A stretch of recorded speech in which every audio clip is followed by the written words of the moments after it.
मुरादाबाद के थाना कटघर क्षेत्र के अंतर्गत लाजपत नगर स्थित एक मकान में नमाज ए तरावी को लेकर कुछ लोगों द्वारा ऐतराज जताया गया था कि बाहर के लोगों को बुलाकर तरावी पढ़ाई जा रही है, जिसके बाद पुलिस हरकत में आई और तत्काल वरिष्ठ पुलिस अधीक्षक हेमराज मीणा द्वारा क्षेत्र अधिकारी को भेजकर जांच पड़ताल कराई गई। इस मामले में वरिष्ठ पुलिस अधीक्षक हेमराज मीणा से जब मीडिया ने बात की तो उन्होंने जानकारी देते हुए बताया कि उनके संज्ञान में ये मामला आया था, जिसके बाद क्षेत्र अधिकारी को भेजकर जांच पड़ताल कराई गई, जिसमें ऐसा कुछ भी नहीं पाया गया। जिसके बाद जानकारी मिली कि जो घर है उसको लेकर कुछ डिस्ट्रीब्यूट है, जिस पर कुछ लोगों ने ये इशू बनाया था। उसी को लेकर दोनों पक्षों को इस बात के पाबंद किया गया है। एक पक्ष को 20 लाख के लिए पाबंद किया है और दूसरे पक्ष पाबंद किए जाने की कार्रवाई चल रही है। उन्होंने कड़े शब्दों में कहा कि किसी भी व्यक्ति को किसी दूसरे धर्म के बारे में अनावश्यक हस्तक्षेप करने का कोई राइट नहीं है।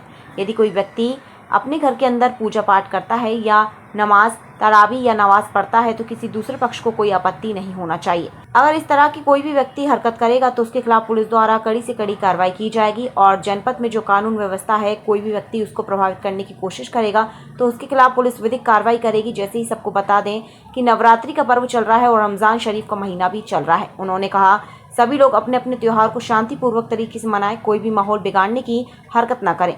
पुलिस ऐसे व्यक्ति के खिलाफ कानूनी कार्रवाई करेगी। क्या नाम है भैया आपका? रोहन सक्सेना, प्रदेश अध्यक्ष राष्ट्रीय बजरंग दल। क्या मामला है रोहन जी, आप इस टाइम लाजपत नगर में? आज लाजपत नगर के अंदर ये रस्तोगी इंटर कॉलेज के पास एक जाकिर नाम के व्यक्ति का अपना निजी मकान है। उसके अंदर उसके द्वारा मुस्लिम समाज के लोगों को बुलाकर और नई परंपरा डालकर यहाँ नमाज अदा कराई जा रही है, जिसका विरोध स्थानीय लोगों ने और राष्ट्रीय बजरंग दल के कार्यकर्ताओं ने सबने मिलकर सामूहिक रूप से किया है। हम कोई भी नई परंपरा नहीं पढ़ने देंगे। इस शहर के अंदर अशांति फैलाने वालों पर हमने शुरुआत से कही है कि मुकदमा लिखा जाए। जो लोग शहर की शांति को भंग करना चाहते हैं उन पर मुकदमा लिखा जाए। जो भी प्रशासनिक और शासनिक अधिकारी यहाँ आए हैं, हमने उनसे कही है, पुलिस के अधिकारियों से, कि जिन्होंने नई परंपरा डलवाने का प्रयास करा है, शहर की शांति को भंग करने का प्रयास किया है, उन पर मुकदमा दर्ज होना चाहिए। रोहन जी, आपको कैसे पता चला? नहीं, हमें स्थानीय लोगों से जानकारी लगी, उन्होंने फोटो बताए, उन्होंने फोटो खींच के भेजे हैं, उनके फोटो तक हैं नमाज अदा करने के। ये नई परंपरा बिल्कुल नहीं पढ़ने देंगे हम। और लाजपत नगर में नहीं, पूरे मुरादाबाद में नहीं, पूरे उत्तर प्रदेश में, पूरे देश में नई परंपरा नहीं पढ़ने देंगे। स्थानीय पुलिस ने आगे क्या करा? स्थानीय पुलिस ने आके वीडियोग्राफी करी, उनसे पूछताछ करी और मुकदमा पाबंद किया जाएगा। हमारी बात हुई है, इन पे मुकदमा दर्ज होगा। जिन्होंने नई परंपरा पढ़वाई है, इन पे मुकदमा दर्ज होगा। हम साथ हैं। और अगर नहीं हुआ तो फिर राष्ट्रीय बजरंग दल आंदोलन करेगा। साथ हैं। तरावी पढ़ने को लेकर के कुछ विवाद सामने आया था, क्या पूरा मामला था और क्या इसमें आपके संज्ञान में रहा है, क्या कार्रवाई? देखिए, कटघर थाना क्षेत्र में एक पक्ष के द्वारा ये आपत्ति व्यक्त की गई थी कि घर के अंदर कुछ लोगों के द्वारा बाहर के लोगों को बुला के और जो तरावी है वो पढ़ाई जा रही है, क्योंकि आप सभी को जानकारी रमज़ान का महीना चल रहा है। इसमें मेरे द्वारा क्षेत्राधिकारी कटघर को मौके पर भेज के जांच करवाई गई तो इस तरह का कोई प्रकरण नहीं पाया गया। और उसके बाद में ये जानकारी मिली है कि जो घर है उसको लेके कोई डिस्प्यूट का मामला था, इसी को लेके लोगों ने वहाँ पे कुछ इश्यू बनाया था।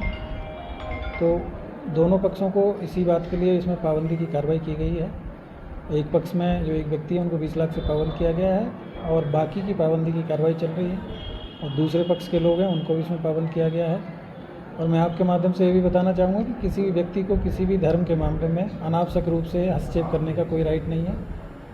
यदि कोई व्यक्ति अपने घर के अंदर पूजा पाठ करता है या नमाज पढ़ता है या तरावी पढ़ता है तो किसी दूसरे पक्ष को कोई आपत्ति नहीं होनी चाहिए। अगर कोई इस तरह की कोई भी हरकत करेगा तो उस पक्ष के खिलाफ सख्त से सख्त कार्रवाई की जाएगी। और जो जनपद में जो कानून व्यवस्था है उसको यदि कोई भी व्यक्ति प्रभावित करने का प्रयास करेगा तो उसके साथ में पुलिस सख्त विधिक कार्रवाई करेगी। तो आपके माध्यम से ये भी बताना मैं चाहता हूँ, कोई भी व्यक्ति इस तरह का कुत्सित प्रयास ना करे। ये सभी को पता है कि जो त्यौहार है, अभी दोनों त्यौहार चल रहे हैं, रमज़ान का महीना भी चल रहा है और इसमें जो नवरात्रा हैं वो भी चल रहे हैं। तो इस तरह का कोई भी कुत्सित प्रयास करेगा उसके साथ में पुलिस सख्ती से कार्रवाई करेगी।